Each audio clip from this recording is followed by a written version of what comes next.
हाय, उम्मीद करते हैं कि आप लोग बहुत ही अच्छे होंगे। देखिए, आप में से काफ़ी सारे लोग ऐसे हैं जो कि ज़मीन का जो है रजिस्ट्री करना चाहते हैं। जैसे कि मान लीजिए आपके पास कोई ज़मीन है जिसको आप बेचना चाहते हैं, या फिर कोई पर्सन ऐसा भी होता है जो कि ज़मीन खरीदने जाता है। तो आप सभी जानते हैं कि ज़मीन हो गया, फिर किसी प्रकार की संपत्ति हो गया जिसका आप बिक्री करते हैं या फिर खरीदते हैं, तो आपको जो है निबंधन कार्यालय से अपना जो रजिस्ट्रेशन है उसको करवानी पड़ती है। उसके बाद ही उस ज़मीन को जो है बेच पाते हैं या फिर कोई खरीद पाता है। तो अभी जो है राजस्व एवं भूमि सुधार विभाग के अंतर्गत जो भी ये ज़मीन की बिक्री होती है, उसमें जो है एक नया मोड़ आया हुआ है, जिसके माध्यम से जो भी रजिस्ट्री है ना, मान लीजिए ज़मीन का जो रजिस्ट्री है ऑलमोस्ट यहाँ पे बंद हो चुका है। हम बात करेंगे कि आखिर अपडेट क्या है, अब जो है किस तरह से ज़मीन की रजिस्ट्री होने की प्रक्रिया चल रही है, और ये जो है क्या पूर्ण रूप से लागू हुई है या फिर तत्काल से लागू हुई है, इसकी भी जानकारी हम इस वीडियो में कवर करेंगे। तो प्लीज़ वीडियो शुरू से अंत तक लेकर जरूर देखेंगे, और वीडियो थोड़ा सा भी अच्छा लगे तो प्लीज़ वीडियो को लाइक कर देंगे, क्योंकि आपका एक लाइक मुझे बहुत ज़्यादा मोटिवेट करता है और ऐसे ऐसे वीडियोज बनाने के लिए बहुत ज़्यादा एनर्जी देता है। सबसे पहले आप यहाँ पे एक पेपर का कटिंग देख रहे होंगे, जिसमें यहाँ पे बताया गया है कि जो भी ज़मीन की रजिस्ट्री है ना, मानिए कि ना के बराबर हो रहा है। पहले जो है जितना हो रहा था उसके 5% 10% भी ज़मीन का जो रजिस्ट्री है नहीं हो पा रहा है। अब इसके पीछे कारण क्या है सबसे पहले समझिए, और कारण होने के बाद अब इसको जो है पूरी रूप से लगाई गई है या फिर तत्काल प्रभाव से लगाई गई है, उसकी भी जानकारी हम इस वीडियो में कवर करेंगे। सबसे पहले आपको बता दें कि अभी जो ये जानकारी निकल के आई हुई है कोई आधिकारिक तौर पे नहीं है, लेकिन हाँ कई सारे प्रिंट मीडिया न्यूज कंपनी की माने तो उन्होंने बताया हुआ है कि पटना हाई कोर्ट के द्वारा तत्काल प्रभाव से जो भी ज़मीन की रजिस्ट्री है, जो कि पुश्तैनी मान लीजिए किसी का ज़मीन है, किसी के दादा परदादा के नाम से ज़मीन है, वो अपना ज़मीन का जो रजिस्ट्री है ना नहीं कर सकते, यानी कि अपना ज़मीन को किसी को नहीं बेच सकते हैं जब तक उनके नाम से जमाबंदी ना हो जाए। अब ऐसे में आप सभी जानते हैं कि आज की डेट में आप देखेंगे ना तो काफ़ी सारे ज़मीन धारक ऐसे हैं जिनका जो ज़मीन है ना उनके दादा परदादा के नाम से है, या फिर उनका पुश्तैनी ज़मीन है, उस पर जो है शेयर होल्डर बन के अपना ज़मीन को बेचते हैं। और ऐसा रजिस्ट्री कार्यालय में होता भी है, कई सारे ज़मीन जो है बिकते हैं, लोग खरीदते भी हैं, और इसका दाखिल खर्च वगैरह भी होता है। लेकिन अभी जो है जो पटना हाई कोर्ट है, उच्च न्यायालय है, उसके द्वारा जो है तत्काल प्रभाव से पूर्ण रूप से अभी लागू नहीं किया गया, लेकिन हाँ तत्काल प्रभाव से इसको रोक दी गई है कि जिसके नाम से जमाबंदी होगा, जो ज़मीन का मालिक होगा, वही जो है ज़मीन को बेच सकेगा। अब ऐसे में आप सभी जानते हैं कि हम देखें डेटा उठाकर तो बहुत सारे लोग ऐसे हैं जिनके नाम से ज़मीन है ही नहीं, उनके दादा परदादा से ही नाम से ज़मीन है, वो अपने शेयर होल्डर बनकर ज़मीन को बेचते हैं। तो अभी इसी के कारण जो है ज़मीन का जो रजिस्ट्री है उसको तत्काल प्रभाव से रोक दिया गया है। जिनके नाम से जमाबंदी है वही जो है ज़मीन को सेल कर रहे हैं।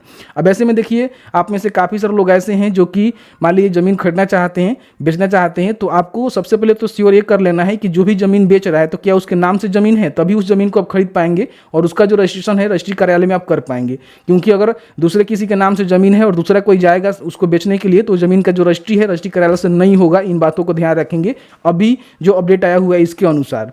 लेकिन हाँ, इन फ्यूचर इसको हटा दिया जाता है तो वो तो अलग की बात है। अब यहाँ पे हम बात कर लेते हैं कि आपका जो ज़मीन है ना वो आपके नाम पे किस तरह से होगा। मान लीजिए आपके दादा परदादा ज़मीन है या फिर किसी का ज़मीन है, ठीक है, और आप उसमें शेयर होल्डर हैं, तो आप अपने नाम से किस तरह से ज़मीन का जमाबंदी करवा सकते हैं या फिर ज़मीन अपने नाम से करवा सकते हैं।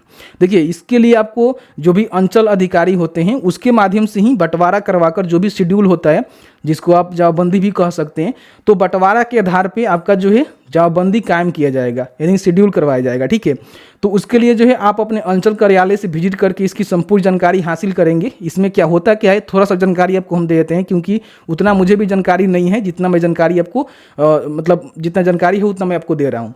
तो सबसे पहले करना क्या है, सीओ के जो कार्यालय है वहाँ पे जाना है और आपको पता करना है। ठीक है, क्योंकि सीओ के माध्यम से ही इसका बंटवारा करके और आपका जो है शेड्यूल कर दिया जाता है, ज़मीन का जो भी म्यूटेशन है वो कर दिया जाता है कि आप जो है ज़मीन के शेयर होल्डर हैं तो आपका इतना है। लेकिन उसके लिए कहीं ना कहीं सभी जो आपके शेयर होल्डर हैं उनको जो है पार्टिसिपेट करना पड़ेगा और एग्री होना पड़ेगा। ऐसा नहीं है कि आप सिंगल चले जाएंगे तो आपका जो भी शेयर है उसको कर दिया, ऐसा नहीं है।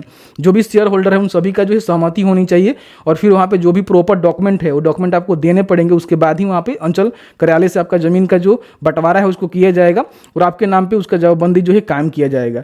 तो ये जो है हम आपके ऊपर छोड़ रहे हैं। अगर आप भी ज़मीन के धारक हैं, आपके नाम से नहीं है, तो जाकर जो अंचल कार्यालय है वहाँ से आप इस बार विजिट कर लीजिएगा। इसका कोई प्रॉपर मेरे पास नोटिस नहीं है, जानकारी नहीं है, तो उसके भी यहाँ पे आपको हम सभी जानकारी को क्लियर करके बताते हैं। लेकिन आपको हम हिंट दे रहे हैं जिसके माध्यम से आप जाकर कर सकते हैं। बाकी जो भी ज़मीन जिनके नाम से है, जिनके नाम से जमाबंदी है, वो ज़मीन का रजिस्ट्रेशन कर सकते हैं, बेच सकते हैं।